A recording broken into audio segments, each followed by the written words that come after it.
I lived in the States for years. Now I'm raising my son in Korea. And a Saturday here looks nothing like what the internet shows you. Today, a cafe breakfast. My baby's first time stepping on sand.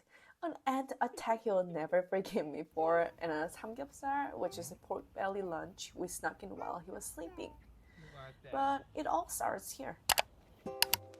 There's this moment every night.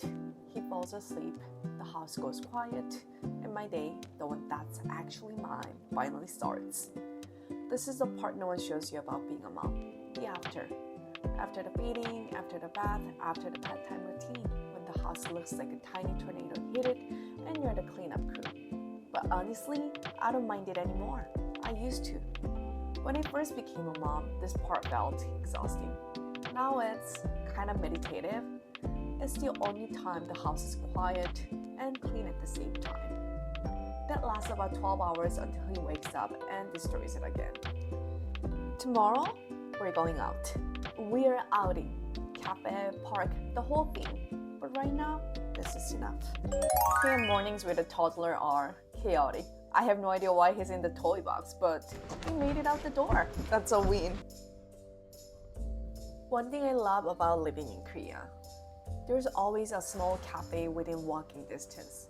Not a chain, not a Starbucks, just someone who decided to open a tiny spot and make good coffee. When I lived in the States, coffee was survival fuel. Here it feels more like a pause button. Korea takes cafe culture seriously. Even in a tiny neighborhood spot like this, the coffee is really good. The light is good, the vibe is good. They care about the experience. He doesn't know this is a cafe. He doesn't know what coffee is. He just knows there's a new place to look at and something to eat. That's his whole review, 5 stars. Okay, now it's time for the real adventure. There's a park near us right at the base of a mountain trail. And getting there is half the fun. When my baby's legs give out, daddy becomes a ride. Bongma, that's Korean for shoulder ride. But honestly, it's more like a throne. He's up there looking at everything like he owns this mountain. But we're not here for the mountain today. We're here for something he's never ever experienced before. Okay, this is the real reason we came out today. Hwangto. It's a path made with Hwangto, Korean red clay soil. You see these all over Korea in parks and hiking trails. Koreans believe walking barefoot on Hwangto is good for your health. It improves circulation, it's grounding, and it connects you to the earth.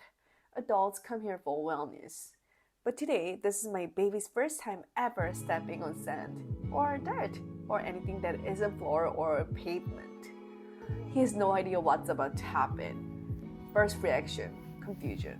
Pure confusion, like, what is this? Why is the ground different? Why does it feel like this? He kept looking down at his foot like they betrayed him. And then he started to get into it. The texture, the warmth of the Hwangto. He was actually walking on his own, exploring, little barefoot steps on Korean soil for the first time. And I was having these beautiful moments, like, wow, my son experiencing nature in Korea. And then the ants found him. He looked at me like I planned this, like I personally invited the ants. Like this was a setup, full betrayal, full accusation. His face said, "You told me this was fun, you lied." The Hwangto experience lasted about 4 minutes. 4 minutes! From this is amazing to I'll never trust you again. But there's a thing about Korea that still amazes me, even after living here. Right next to the Hwangto, a foot washing station, clean water, working faucets, maintained by the city. Free, just there. Because someone thought about the whole experience. You walk barefoot on the soil. You wash your feet after. It's all built in. When I lived in the States, public parks had a trail and maybe a bench. Korea has Hwangto, foot washing stations, exercise equipment, clean bathrooms, and someone maintaining all of it. The public infrastructure here is on another level. And this isn't a famous park. This is just a regular neighborhood park. I think he liked the foot washing part. Cold water on tiny feet. New sensation. But this time, no bugs. He recovered in about 30 seconds, which is honestly faster than I recover from most things. Nap time. which in parent language means it's our time. Baby's asleep, you have maybe 90 minutes. What do? You eat samgyeopsal at home. Because a toddler upstairs means no restaurant fee. But honestly, we don't need one. Because my husband is the grill master in this house. And I'm not even being nice. He's genuinely good. Here's a backstory.